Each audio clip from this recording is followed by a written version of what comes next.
Caligula here, and today I have got for you another speed build in The Sims 4. I'm calling this home a Chesapeake Colonial home because this is the kind of home that you would find in the neighborhoods along the Chesapeake Bay. I know this because I used to live on the East Coast. I lived in Maryland actually, and I lived in the kind of city where you could travel by water taxi. I actually never took the water taxi myself, but my roommate once got to drive the water taxi. Anyway, the home that I'm building today is very reminiscent of one of the homes that I lived in myself. This home has 3 bedrooms, it has 2 bathrooms, it has a very, very small yard, but I really like the way that I decorated the interior of this build. The outside of the home is pretty plain.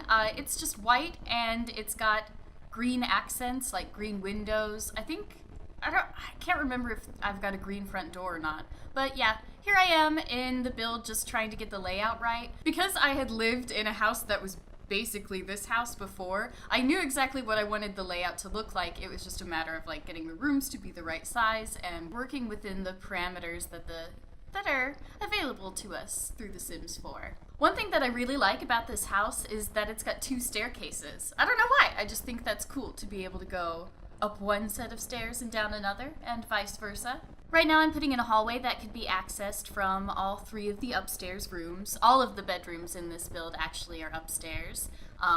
Adjusting the bathroom size, I had a bit of trouble with the size of the side porch, and I also had a bit of trouble deciding what I wanted to use to enclose that side porch, because the house that I lived in that inspired this build had a side porch that sort of had like a mesh fence, and I wasn't really able to find anything analogous to that in The Sims 4. The closest thing that I could find was the prison wall fencing, or the kind of dividers that are used in the Get to Work pack at the police station. But so those looked okay actually, but I didn't really think that they looked that great, so I ended up changing the outside of the fence. I think I ended up choosing a bright green wooden fence to enclose that side porch, which I think looks really good actually because it ends up matching the kinds of windows. So this house actually has 2 porches, a bigger side porch and a smaller front porch. Here I am just trying to get the roofing right.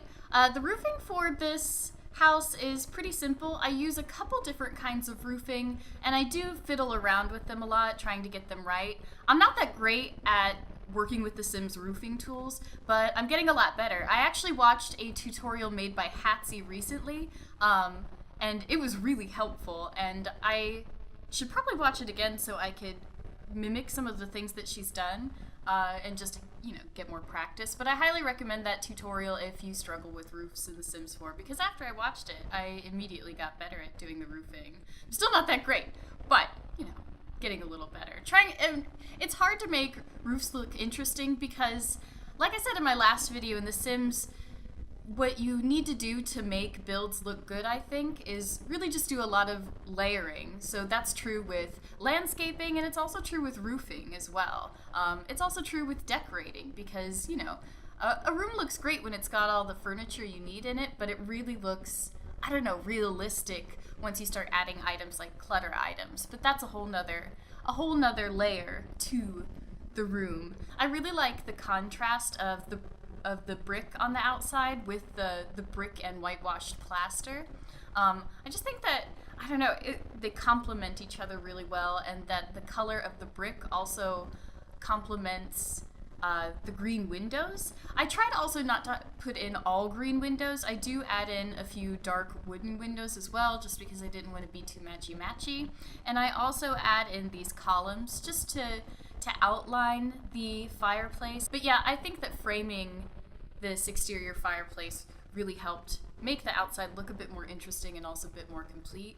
I tried adding on just a roof to the top, but I end up just putting in the tiniest half wall, as well as I think that I find some chimney tools, some chimney decorative items that I place up there as well. Moving on now to the kitchen. I really like how the kitchen turned out in this build, although it was the first room that I decorated, and I realized after I finished the rest of the house that the way that the kitchen was decorated, like the color palette and also the styling doesn't really match the rest of the house, but I still like how it looks, although I did consider going back and redoing it a bit and adjusting the color scheme so it matched the rest of the house better. I think what happened was that when I started building the kitchen, I had mostly in mind what the kitchen in the house that I lived in that inspired this build, what that kitchen looked like, and that I tried really hard to recreate that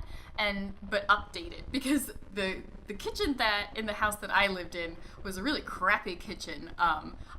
When I was building this house, I was thinking like that I would recreate that house but update it as if somebody had actually like put some money into it and had redone it so that it looked nice. But yeah, my kitchen did not look nearly as nice as this one, although they do have a very similar layout. I think this kitchen's a little larger, but I really like this orange color scheme and all the orange cabinets, and I like that brown paneling in the back.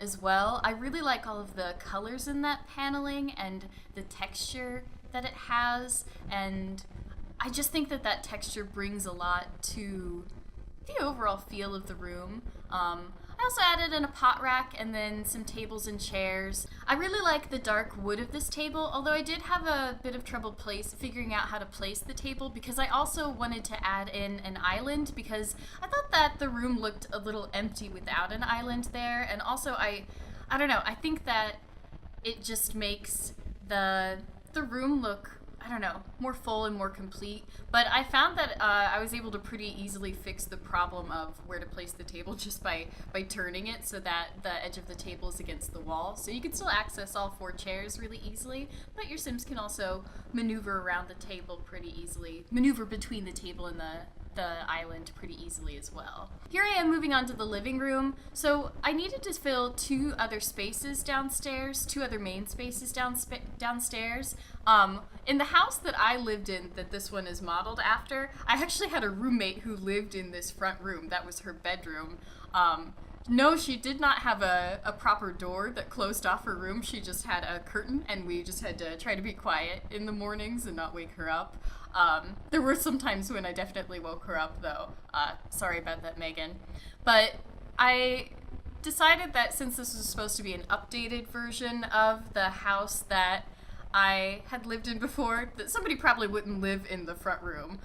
So I was imagining that the people in this house were probably like a mom and 2 kids, or maybe a family and 2 kids. I don't know. I end up decorating the rooms upstairs as if they were for like a teenage girl and then her younger sister. But yeah, so I still had to figure out what to do with these 2 rooms, because before the room that ends up being in the dining room was the only living space. So I decided to make the front living room space sort of like a media room. It's where your Sims watch TV, it's where they could practice piano, and to make the other room a dining room. There's actually also a computer in the dining room as well, so I guess they're both media rooms technically. But I did try to divide up the space a little and to try to make one feel more like a parlor, I guess, and one feel more like a place where you would sit around and eat with friends and family and maybe play games on the long table. But anyway, moving on to the upstairs bedroom. This is the room that I was imagining to be a teenager's bedroom. I've put it in an armoire, which I think actually is pretty close to the kind of closet that I had when I lived in this house. This was actually my room. I lived in this house for 2 years, and I lived in 2 separate rooms in those 2 years. So in 1 year I lived in what I'm later going to decorate to be the mother's bedroom, but the second year that I lived here, I lived in this front room, and it was actually great because I had these big windows that faced out onto the street below, and I built this house in the middle of the old part of the town of Windenburg, which was actually a lot like the city that I lived in when I lived in Maryland. So yeah, it was great. When I lived in this room, I got to look out my windows and see all my neighbors and all of these other cute colonial style houses below. Although the garbage truck would pass down that street, and it was always so loud every day that it came, and it would really freak my cat out when it would come. And I would just wake up and she would be running around the room freaking out because she heard this beeping at like 5 o'clock in the morning. Moving on to the younger sister's room, I think I might have used either the same bed in my last build or a very similar bed with an ombre cover, and I just think it's adorable. I think it's so cute and I really like it. Generally, I really like how the little sister's room came out. I really like this little desk that I end up putting a journal on top of because she seems to me to be the kind of girl who would write a lot in her journal and be like a very introspective but thoughtful and still like young and girly sort of girl. I really liked decorating this room. I really just like all the posters that I included, and it took some trial and error to figure out exactly what posters I should keep and where they should go, but I really like how it came out in the end, and I like the color scheme of this room as well. I do end up painting the walls. I think I end up going for a light lilac at first and then changing it to a slightly darker purple later on. But yeah, I really enjoy how this came out. I was also imagining that this little girl was really into science, which is why I included the chemistry set in her room. And I just think that, yeah, this room came out really well. Moving on now to the dining room downstairs. I knew that I wanted to include a big table in this room, and I ended up including a table that could seat 6 people. I didn't want all the chairs to be the same. I don't know why. It just didn't like seem as authentic to me for the family living in this house to have, you know, a really fancy dining set. So I did change up a couple of chairs, but I think that they still complement each other. I was trying to find some complementary rugs. I never know how many rugs is too many rugs. How many rugs should a person have in a room? Have you ever heard that rule that you're not supposed to wear more than 3 pieces of jewelry at once? That's not like a rule that I abide by. I usually don't wear any jewelry. But is there a similar rule for rugs? Like you can't have more than 1 rug in a room, more than 2 rugs in a room? How many rugs is too many rugs? After decorating this room from the other angle, I realized that this wall looked pretty boring, so I just decided to make a sort of slightly interesting shaped shelving arrangement and just fill it with lots of clutter, and I think that it helped this part of the house not look neglected, at least. I did like, though, that I raised the height of the middle 2 shelves, because I just think that, I don't know, made it look a bit more thoughtful than just having them all at the same height. I also think it just would have looked weird with such a long shelf above. I just don't think that really would have worked for this room in particular. Here I am now decorating the side porch. So in the house that I lived in, that this house is modeled after, we just had like a couple of old couches from former houses that we all had lived in outside, and as well as a couple of lawn chairs. So I kind of keep that theme when I decorate this porch, although I do update it a little bit. I do keep these green lawn chairs still, just because I really like them. And then I end up putting a lot of plants outside. When I lived in this house, actually, we had a farm of aloe plants because I had one aloe plant called Ramona who started giving birth to other aloe plants, and so we kept repotting those Ramona's new babies, and we ended up having, I think, 6 aloe plants in all.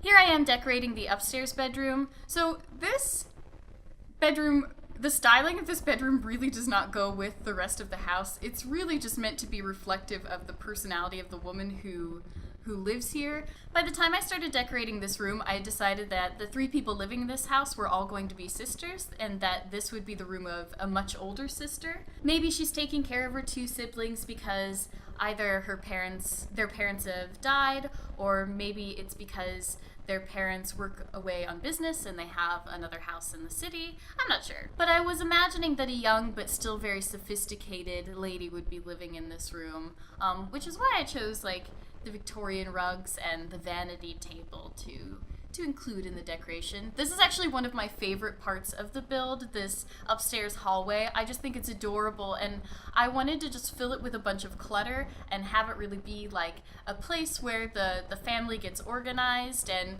where they just put all their stuff that they don't really use anymore. So I included this toy box because I figured that it would be the former toy box of the the young girl back when she was a toddler, that she wouldn't really use the things in it, but they didn't know what to do with her old toys, but they also didn't want to get rid of them, so they just put it in the hallway.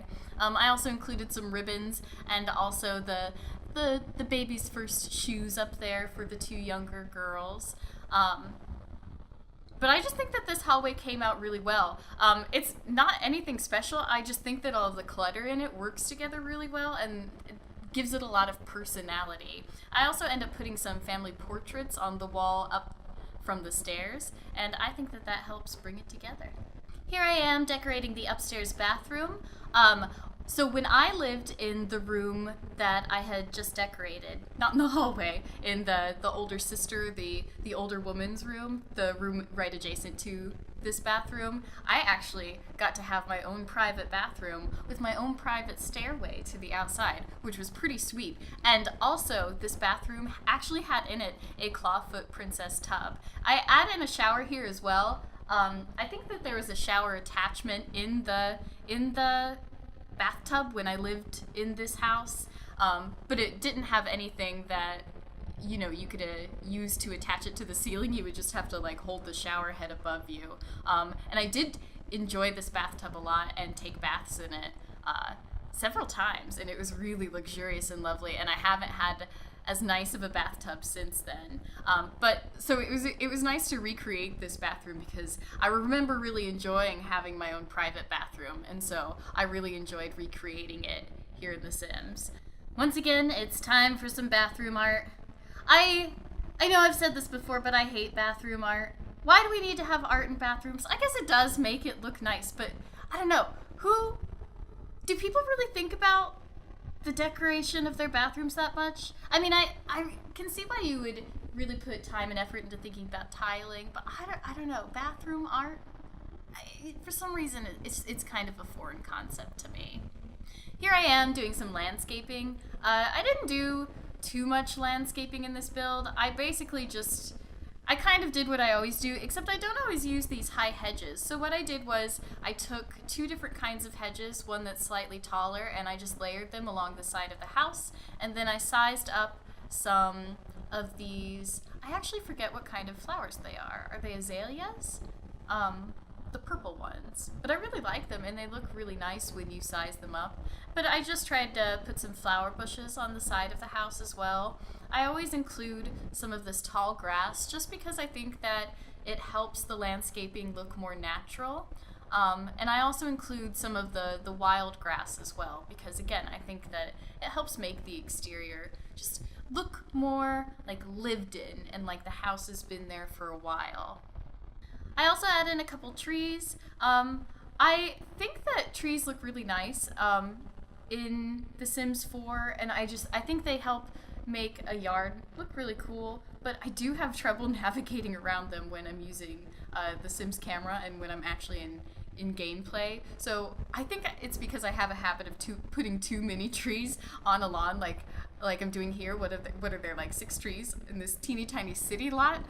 So here I am working a bit on the backyard. The house that I lived in, that this one is modeled after, didn't really have a yard at all. It just had a brick driveway next to it, which I sort of mimicked here, but I thought that I would turn this into something a bit more special, a place where the Sims could hang out and have a barbecue. So I added a fence, and then I did have some trouble working out how I should place the bricks because I don't know, for some reason I just had a hard time placing them. I end up using that short fence tool. I don't know what you call that actually, but it's the fence tool, but it doesn't actually build a fence, it just builds a little border. But I end up using that around parts of the brick, and I think that helps it make it look more designed and not just kind of plopped down there. But yeah, for some reason I had trouble figuring out how I should do the layout of the bricks because I also wanted to include some plants as well. So yeah, it just took some trial and error figuring out how the bricks and the plants and also the terrain tools or the other paths work together. That's the tool that I'm talking about. That short, it's not the half wall tool, it's that tool there. I think I end up using, I forget which color I end up using. But I use it in the front as well, and I just think it makes it look more like, it makes the bricks look like they belong where they are a bit more. We are now up to the screenshots. I really hope that you enjoyed watching this build. I think that I got a little bit better at talking during this build and of describing the build and of like what my thinking was while I was building. I really hope that you enjoyed it, and if you've made it this far in the video, thank you so much for watching. Soon I hope to bring you another couple of builds as well as a Let's Play. Anyway, like I said, thank you so much for watching, and I will talk to you again soon. Goodbye!